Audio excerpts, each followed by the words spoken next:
La fe es la seguridad o confianza en una cosa, deidad, opinión, doctrina o enseñanza de una religión.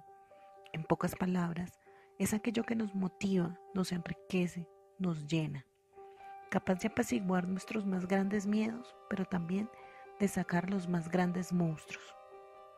La fe es ese algo inexplicable que nos acerca a la religión, a las iglesias y a los templos, que nos permite ser parte de una práctica cultural. La religión utilizada en ocasiones como sinónimo de fe es un sistema cultural de comportamientos, prácticas, cosmovisiones, ética y organización social que relaciona a la humanidad a una categoría existencial.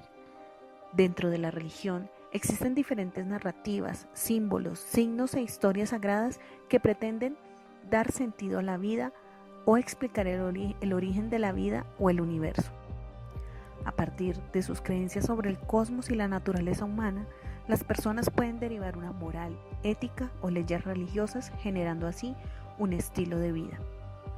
En la religión podemos encontrar diferentes símbolos religiosos que ayudan a sus seguidores a identificarse y diferenciarse de los demás. Esto genera congregaciones a las cuales posteriormente llamaremos iglesia.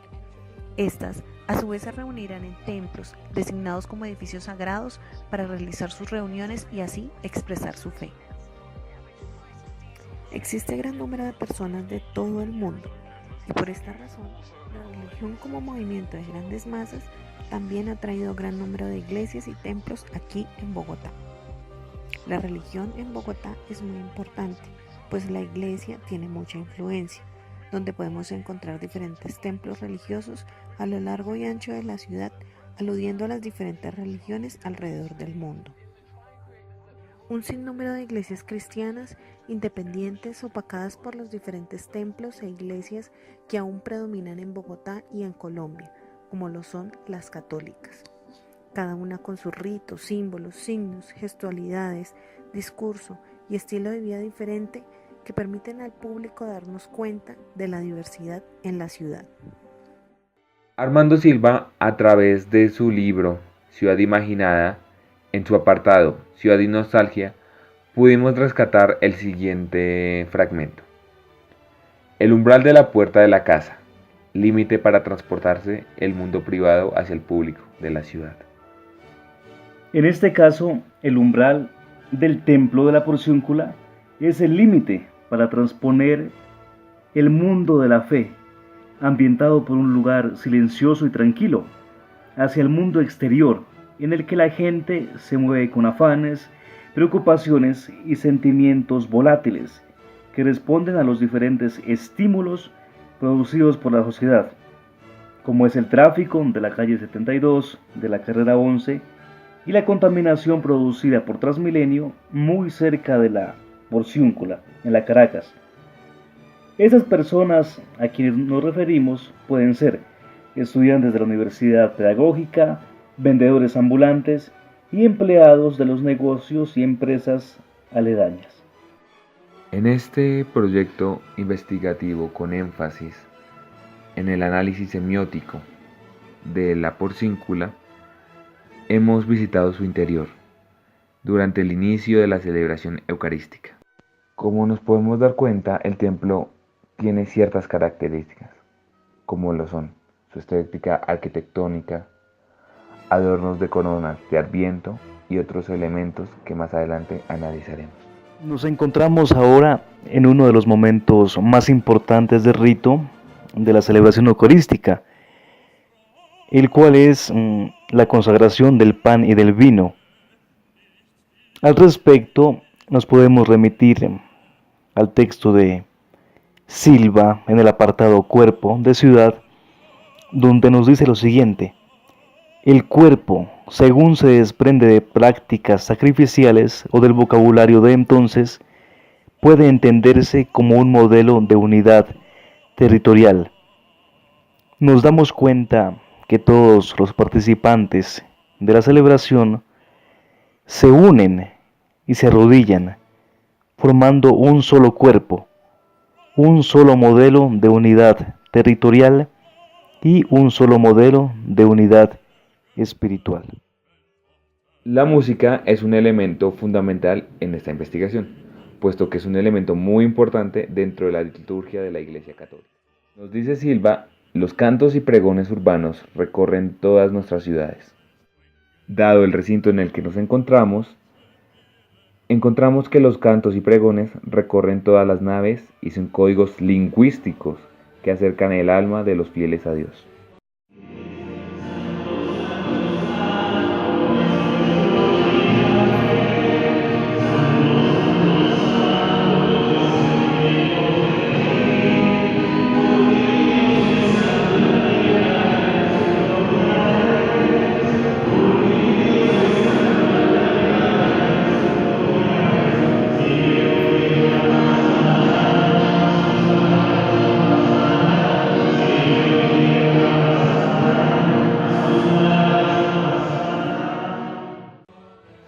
Para esta parte de nuestro análisis semiótico hemos podido contar con la generosa ayuda del padre Acevedo, un sacerdote con muchos años de ministerio sacerdotal y de servicio a la comunidad.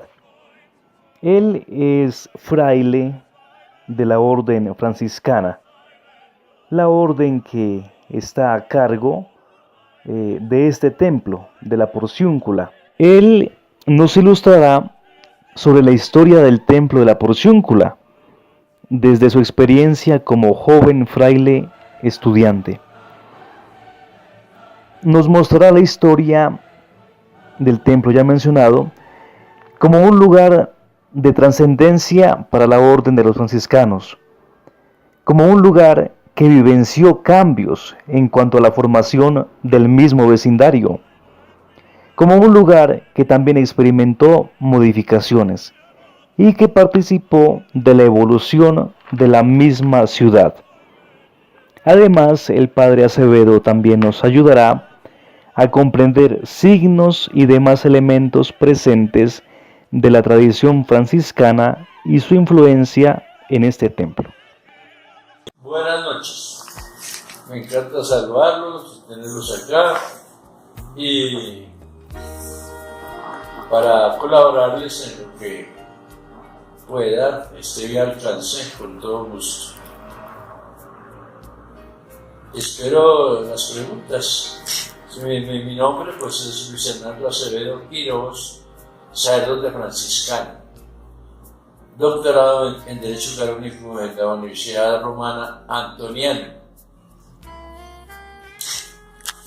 Bueno, padre, entonces estamos muy agradecidos en esta noche y nuestra primera pregunta sería, cuéntenos un poco, por favor, contextualícenos un poco en cuanto a la historia del templo de la Porciúncula, Sí. donde nos encontramos. Eso.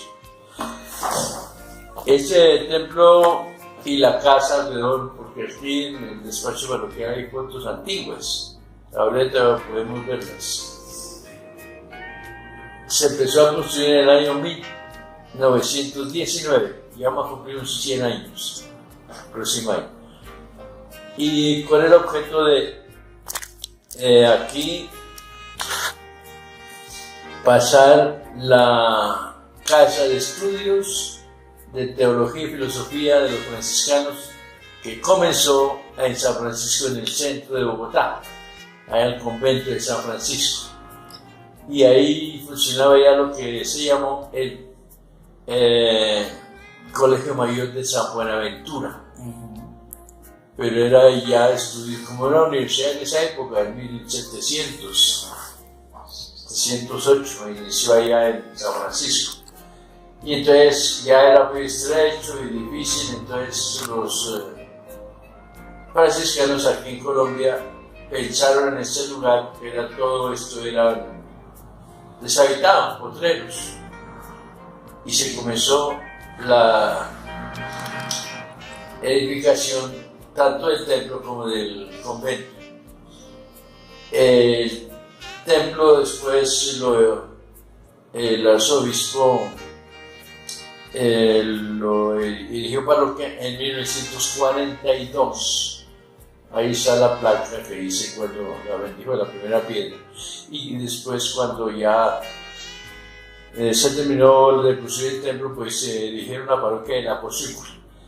El nombre de la Porciúncula es origen italiano, porque resulta que en Asís, Italia, San Francisco fundó la orden franciscana no dentro de la ciudad que estaba amurallada, sino en el valle, que se llama de la Umbría. Y ahí había una iglesita dedicada a Nuestra Señora de los Ángeles.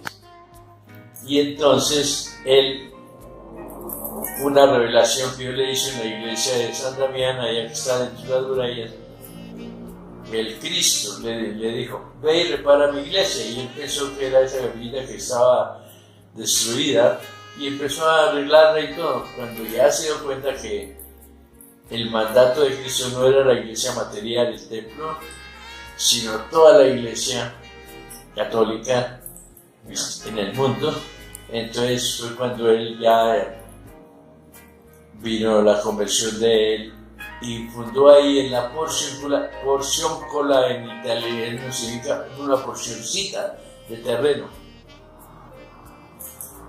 pedacito, Correcto. Porciúncula en italiano. Entonces aquí se fijó eso, se le dio ese nombre de Porciúncula, recordando la capilla que todavía se conserva dentro de la gran basílica allá en Asís, donde San Francisco vivió, fundó la orden franciscana y ahí murió también. Claro que los restos después lo llevaron a la basílica de San Francisco, que queda dentro de las murallas. ¿Usted ha ido allá? ¿Conoce a Asís? No, Asís no estuve lastimosamente. Cuando vuelva, pues allá tiene que ir porque es una ciudad muy interesante. La casa de estudios contante con la parroquia. Y yo, precisamente en el año 1956, llegué a hacer aquí la filosofía y la teología. Y la ordenación sacerdotal fue en el año 1961, pero no la hicieron acá en el templo de la Porciúncula, sino en la catedral, porque ese año cumplía 50 años de sacerdocio el arzobispo Emilio de Vigar, y él hizo que todos los que pudieran en el día de su ordenación, de su consagración episcopal, ordenación sacerdotal, ordenar todos los sacerdotes que ya estaban preparados, y a nosotros franciscanos 4 fuimos, franciscanos de aquí allá a la catedral, y ahí nos ordenó el señor Emilio de Vigar. Pero los estudios de filosofía también fueron acá. Y después ya en el año 61, precisamente el año que me ordené, se pasó a los estudios teológicos filosóficos al edificio que queda sobre la 33, que ahí funcionaba el colegio del Virrey Solís. Porque el Virrey Solís, recordarán, él se hizo franciscano después de ser virrey aquí en Santa Fe de Bogotá. Y el cráneo de él está ahí en San Francisco. Es interesante, en un museo ahí. Por eso se fundó el colegio Virrey Solís en su honor. Y ese colegio fue trasladado para el norte, en la autopista, donde actualmente funciona. Y entonces ahí pasó a la universidad ya con el nombre de San Buenaventura.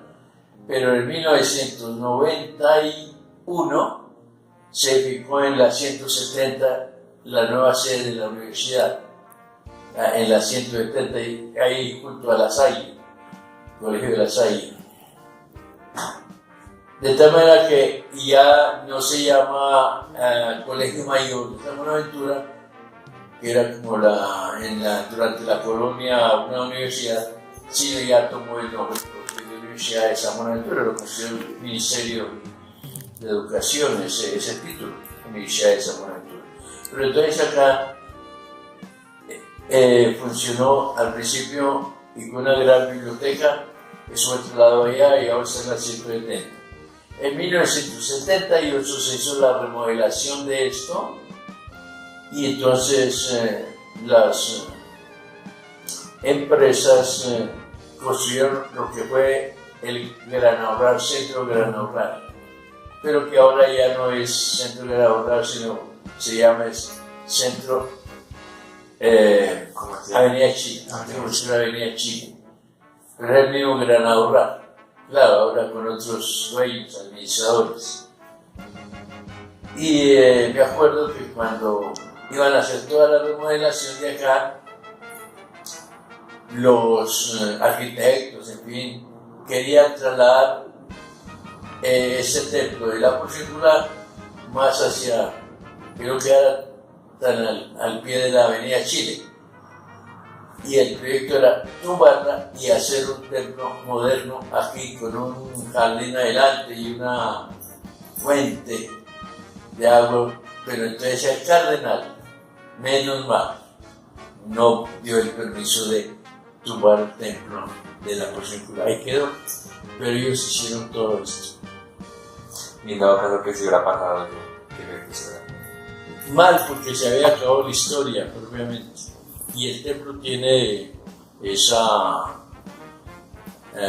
importancia pues de ser el centro de culto en toda esta región cuando empezó ya a poblarse aquí para abajo, después de la Universidad Pedagógica, quedaba el famoso Lago Gaitán. Por eso ese centro comercial que hay por allá se llama Unilago. Nosotros como estudiantes íbamos allá a remar en el lago con las...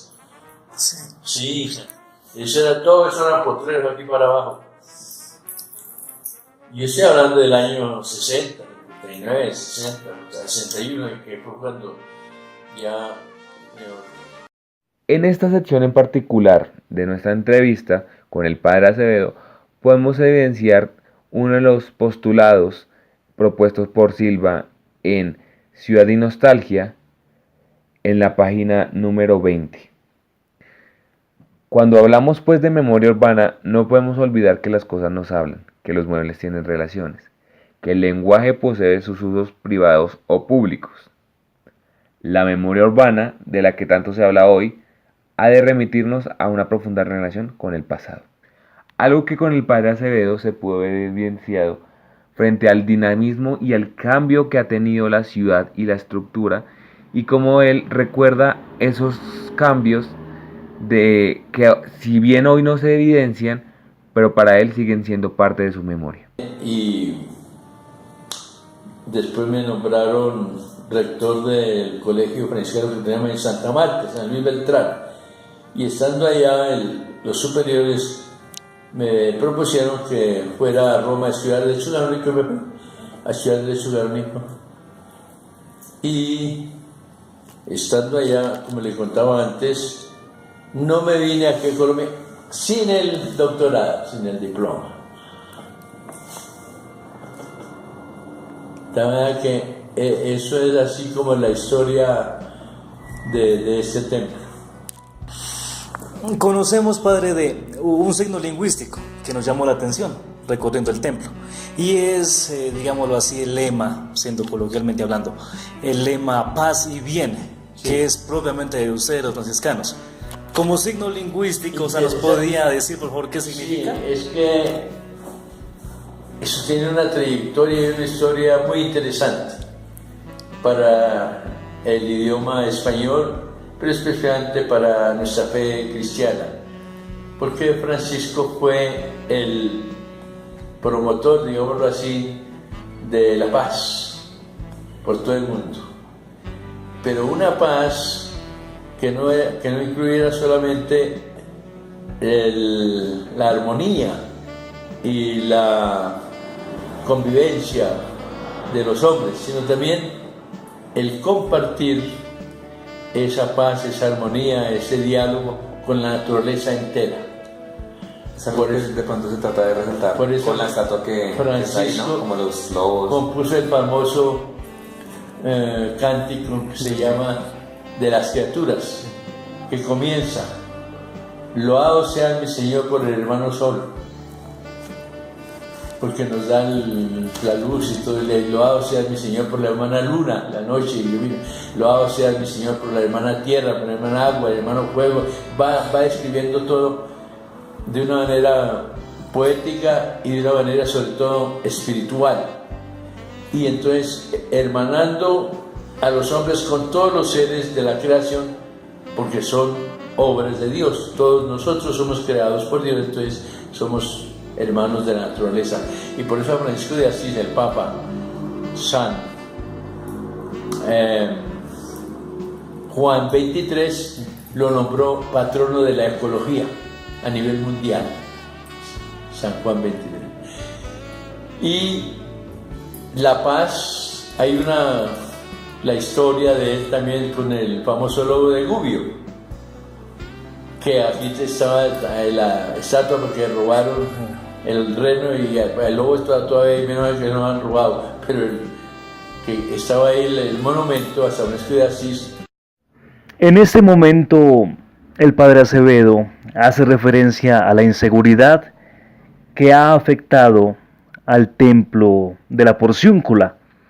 Al respecto, citando a Silva en su texto Ciudad Imaginada, en el apartado Cuerpo de Ciudad, nos dice lo siguiente: estudiosos como André Leroy proponen dos espacios, uno caótico, peligroso, no humanizado, y otro el espacio del hábitat, de seguridad, del orden, de la civilización. No obstante, la ciudad de hoy, las muy civilizadas como New York o París, o levemente civilizadas como México o Bogotá, todas viven los dos espacios, el del orden y el del peligro, lo cual también nos hace referencia y nos ayuda a comprender que el templo de la Porciúncula tampoco se ve ajena a diferentes realidades de la sociedad, como pueden ser el vandalismo. ¿Qué encontramos? Un San Francisco sin pie y sin un reno. Pero que estaba ahí el monumento a San Francisco de Asís, así como está allá frente a en Roma, no sé si se acuerda allá en el Laterano, San Juan de Letrán. No, señor. No, lastimosamente hasta Sí, allá. porque es de las iglesias principales, el Laterano. Y entonces, ahí está la imagen de San Francisco así y con el letrero paz y bien. Porque la historia de Francisco fue en Gubbio, con el famoso lobo. Resulta que el lobo estaba acabando con todas los rebaños, las ovejas, y a veces atacaba también personas. Entonces Francisco se fue y lo domesticó y se lo trajo para la ciudad, y la gente ahí en Gubbio le daba todos los días alimento y todo. Hay una poesía que creo que es de este famoso de Nicaragua, poeta, se me olvidó ahorita el nombre. Los motivos del hermano lobo. ¿Qué pasó? Según el poeta, yo no sé en la realidad qué tan verdad sería, pero que el lobo lo tenían ahí como si fuera un animal doméstico, un perro, un gato, y todo el mundo lo quería. Pero él se dio cuenta que en esa ciudad la gente no cumplía sus deberes y había mucha corrupción, mucha mentira, los hogares, los hijos con los padres, todo. Y se volvió otra vez para la montaña y volvió a su vida de lobo, a destruir todo. Los motivos del lobo. Pero en este momento se me olvida el autor, que es este nicaragüense. Bueno, es una poesía muy bonita en cuanto a su redacción y en cuanto al mensaje. Mensaje muy importante, porque es precisamente que el lobo se dio cuenta que entre los humanos no había paz, ni armonía, ni comprensión, sino todo lo contrario, corrupción, odio y todo lo malo. Y pues como la manera de conclusión, la última pregunta que queríamos formularles, sabiendo que es un templo franciscano, ¿qué elementos propios de San Francisco de Asís podemos encontrar en el templo de la Porciúncula? Sí, ante todo el arte con que fue hecho el templo es el arte gótico. Los modelos están en el mundo, la Catedral de Milán y la Catedral de Colonia de Milán en Italia y de Colonia allá en Alemania, sobre el Rin. Son los modelos del arte gótico con agujas. La catedral de Milán tiene 3.000 agujas, sí. Pero ya como obispo de allá, arzobispo, en lugar de dejar las agujas así como las pusieron al principio, pusieron unas imágenes de santos y de la Virgen, en fin, bueno. Pero entonces este tiene ese modelo gótico y las agujas. Eso desde el Art Deco es desde especialmente la Edad Media. Y eso significa que las agujas se elevan, se incrustan en el cielo como llevando la oración, la plegaria de los fieles. Ese es el sentido de las agujas, del estilo gótico.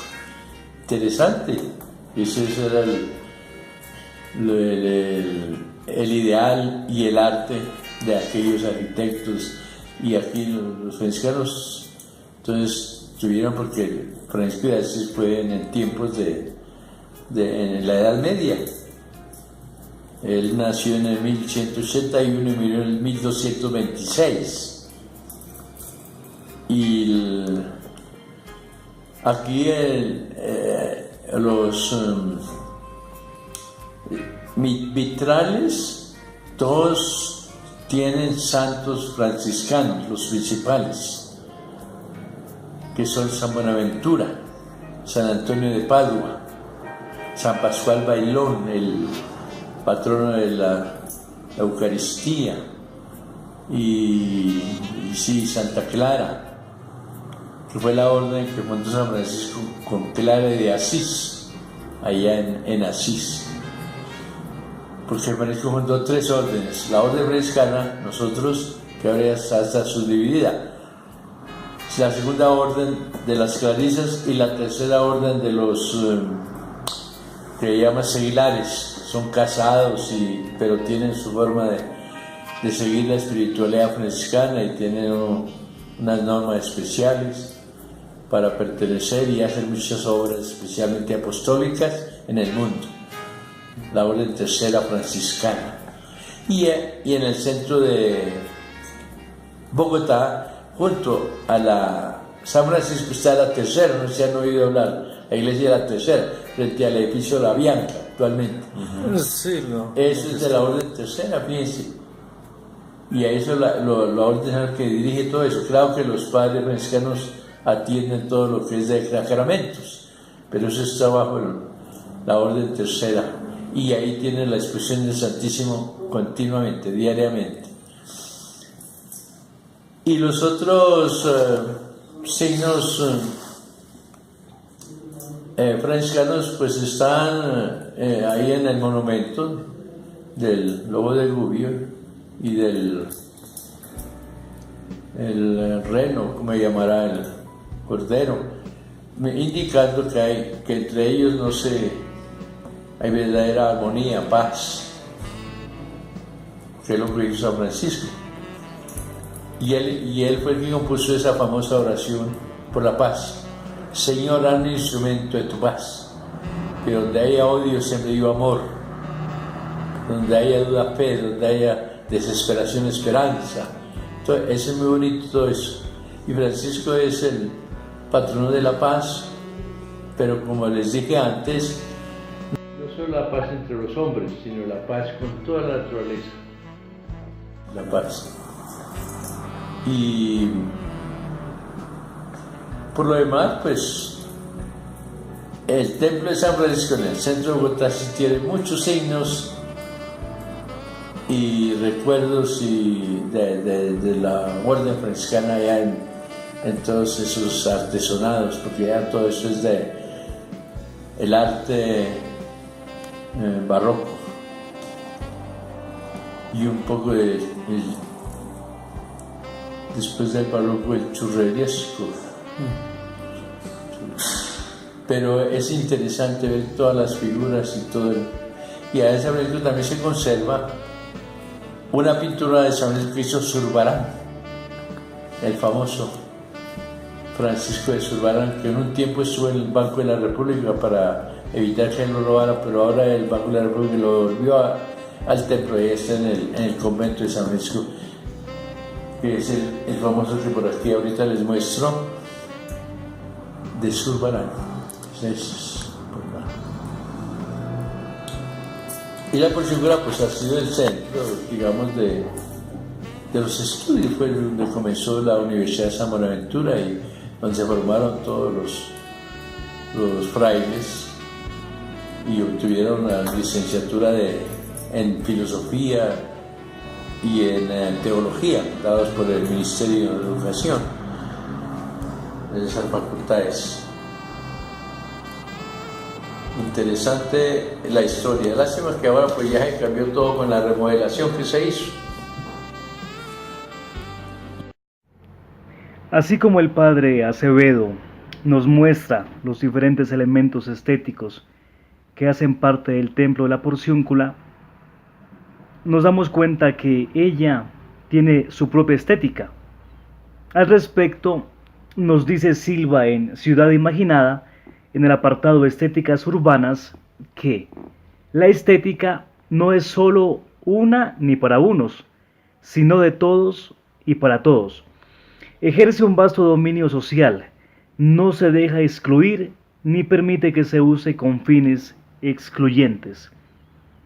Es la estética de este templo como un hechizo de amor entre los franciscanos y Cristo, a quien profesan seguimiento. Es la mejor estética de todas, pues satisface sentimientos de belleza, adoración y amor de los frailes mortales hacia Cristo, el Eterno. Yo recuerdo que cuando yo estaba estudiando acá, ahora donde queda el centro, ese era un campo y ahí había una cancha de fútbol y una cancha de básquet. Nosotros íbamos el deporte ahí todos los días, básquet o fútbol. Y ahora está todo el centro comercial. Sí. Padre, y pues sabiendo que es una comunidad, ¿cierto? Usted es una comunidad que se llama orden, ¿no? Una orden. Como la orden de los agustinos, la orden de los dominicos. Una orden. Y que en cada país está dividida en provincias, ¿cierto? Provincias. En provincias. Es el gobierno. Sí. Y existe exactamente una jerarquía, un orden. Claro. En este caso, aquí, en Colombia. en esta casa, en este convento al lado de la Porciúncula, ¿qué personas, o sea, qué frailes, quiénes viven aquí? No, aquí actualmente vive el párroco y los sacerdotes que colaboran con la parroquia. Hace un año vivían también aquí profesores de la universidad, de teología y de filosofía, que ahora los cambiaron, están en otros conventos. Pero todavía, pues por ejemplo, yo voy a dar clases en la Universidad de San Buenaventura y tengo conferencias. Sí, señor. Sí, sobre derecho canónico. Su especialidad. Esa es la especialidad mía. Padre, igual también podríamos decir que en cierta manera el signo, digamos que los diferentes signos como que han compuesto la Porciúncula, digamos como lo hemos dicho anteriormente, como la arquitectura que está presente en, digamos que en las agujas, que es un signo dinámico. Sí. Que, digamos, cuando uno ve ahora agujas, digamos en una edificación, uno lo asocia es como para que no se metan los ladrones. De pronto, sí. Pero no, porque no van a entrar allá por encima. Sí. Bueno. Sí, entonces, digamos, de pronto uno lo asocia con eso, pero digamos, uno ve como el dinamismo del símbolo, del signo, porque antes no era así. Hay Digamos, otro antes... signo que seguramente han visto en libros o en edificios, en iglesias, que es la mano de Cristo y de San Francisco. ¿No lo han visto así? Sí, en el señor. escudo. Porque es que San Francisco imitó tanto a Jesucristo que lo llamaron el Cristo de la Edad Media. Su vida fue identificarse con Cristo en todo lo que podía. Y también recibió las llagas, que son muy poquitos, allá en el monte Albernia, las 5 llagas, las manos en los pies y en el costado. Entonces, después de recibir esas llagas, él ya no podía caminar, tenía que llevarlo en caballo, en burro, lo que fuera, o de un lugar a otro, porque eso le brotaba sangre de esos. Ese era el antiguo convento. Y eso era aquí alrededor del convento. Ve allá lo que eso es. Y los corredores Aquí, donde estamos ahorita, eran esos corredores. Y esas columnas son de mármol y ahora están en la Universidad de San Buenaventura, ahí en la 170, las columnas de los corredores del convento. Entonces, fíjense. ¿Traídas de dónde, padre? ¿Hechas en Colombia? Ya las hicieron acá. Ah, ok. Vea cómo era todo el conjunto. Las tres eran como tres iglesias, pero no. Esto era que habitación de los frailes y también de los estudiantes. Entonces se tumbó todo esto y todo lo de allá. Ya se alcanza a ver un poco lo que yo les hablaba del campo de fútbol y de básquet allá. Bueno, y ahora lo que va a ser el templo con todos los edificios, vea, así ya lo moderno, pero lo antiguo está ahí, vea. Qué bonito. Ahí el famoso vitral de la iglesia, que es aquí en el centro. Está allá. Y ahí está San Francisco, están los santos y otros. Y este es el monumento que había antes en toda la esquina de la 11 con la Chile, pero que fue pasado para acá y pusieron la estatua donde está ahorita ahí junto al templo, pues ahí fue donde robaron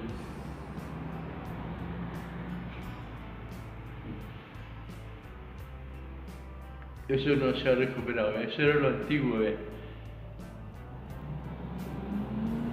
Y aquí para allá eran casas, no había nada de esos edificios altos, nada, como están ahora. Espérense fuera esto, vea. Había casas así, de 1 o 2 pisos. Y la pedagógica, esa está ahí, vean, esa sí es anterior a la porción. Yo no sé si es anterior o posterior, pero esa es la pedagógica, aquí.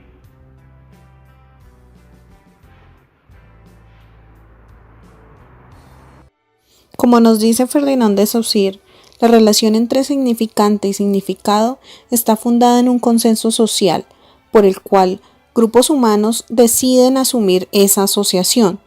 Por otra parte, para Peirce, el signo es una categoría mental con la finalidad de conocer y comprender la realidad o para comunicarnos. Por ello, nos referiremos a aquellos códigos que establecen las reglas de los signos, expresamente construidos para significar. Dentro de las 4 primeras imágenes podemos evidenciar los códigos lingüísticos que establecen las reglas sintácticas y semánticas de las lenguas, en este caso la española.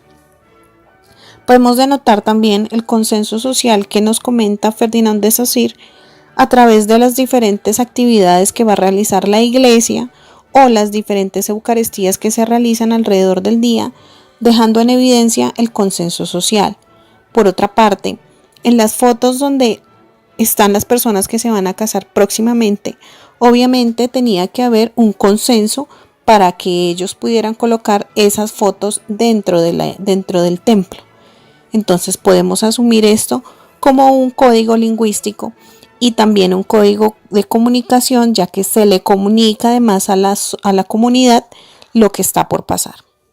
Aquí podemos evidenciar un código de conducta a nivel institucional, ya que regula el comportamiento de los participantes en la iglesia a no contestar el teléfono dentro de horas de Eucaristía. Dentro de los códigos estéticos podemos encontrar la imagen de San Francisco de Asís, la arquitectura y el confesionario de la Porciúncula, haciendo siempre alusión a la Porciúncula en la Basílica de Santa María de los Ángeles y a la fe católica. Finalmente, hemos cumplido con nuestro objetivo, el de hacer un análisis semiótico del Templo de la Porciúncula en Bogotá. Ha sido muy importante para nosotros poder contar con la ayuda del Padre Acevedo, un fraile franciscano, quien desde su gran conocimiento y vivencia nos ha dado a conocer mucho sobre la historia de este templo, un templo que es parte del cuerpo de la ciudad. Los cuerpos humanos y las estructuras forman el cuerpo de una ciudad y siguen complementándose en la medida en que los primeros ocupan el segundo. Y en este acto de ocupación aprenden no solo a vivir su aire, sino también a soñar lo que la ciudad les puede ofrecer. los límites de la ciudad se vuelven los límites ciudadanos y cada uno los usa de acuerdo a como el mapa interior de la ciudad le revela como posible. Así, la ciudad siempre será un cuerpo por descubrir. Y por otra parte, gracias a todo lo aprendido en este taller de semiótica que vimos este semestre, por medio de los autores trabajados como Sequeto, Peirce, Eco, Silva y otros, como bien sabemos, la semiótica es la ciencia que analiza y explica los signos y los fenómenos comunicativos, los sentidos y las significaciones que se producen en la sociedad a través de la actividad de la semiosis, que es la actividad misma de la comunicación, es el proceso de interacción comunicativa que se produce entre las personas, los grupos sociales y las instituciones. Por ende, este ejercicio ha de servir para nuestra formación docente, para otorgarnos herramientas que nos ayuden a comprender e interpretar los signos y los códigos lingüísticos presentes en nuestra sociedad bogotana y colombiana. Asimismo, de brindarnos nuevas perspectivas, ayudarnos en nuestro ejercicio de reflexión sobre la vida misma, porque cuando aprendemos de semiótica, aprendemos a interpretar los signos que componen nuestra vida personal, profesional y en muchos aspectos más. Es por eso que aprender sobre semiótica no solo nos ayuda a comprender aún más la riqueza y todos los elementos que componen nuestra lengua, sino a tener un mayor entendimiento de la vida misma.